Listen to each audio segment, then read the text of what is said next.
Speaking separation of church and state, how would it look for a religious leader becoming a governor? Well, that's really because, again, I define that the state is not to be involved, but the church can absolutely be involved because Jesus says you're the salt of the earth and the light of the world. Now, think about those two metaphors because back in the days of Jesus, there was no refrigeration, and salt was to preserve the food. And so what he's saying is that there's evil in society, and you as a church is to hold back the wave of evil.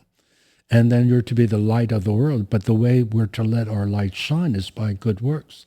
Let your light shine before men that they may see your good works and glorify your Father in heaven. And that's in Matthew 5:13-16.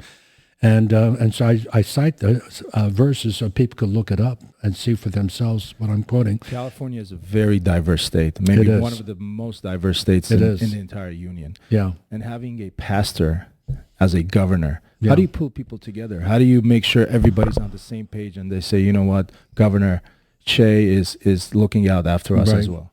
Well, there are a number of things I have to say about that because I feel that as a follower of Jesus, we're mandated to love God, love people. So people are the priority. So it's about we the people. And I feel that once they know that I want to be a voice for them, that I carry their heart, I'm a servant leader. Jesus taught pastors, if you want to be great in my kingdom, you must be a servant of all. And what we have is we have a totalitarian reign where it's a supermajority that's running California, and they have really messed up the state because they're not thinking about the people. We have 35% of Californians living in poverty now.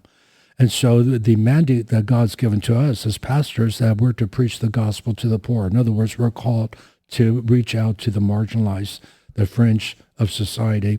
And so I feel that of all the people, I'm not a politician, but I feel in this situation it's good I'm not a politician, but to have someone that's a shepherd, as a pastor, who's a family man, because I feel the family's under assault to bring family values, to bring biblical values, just common sense values.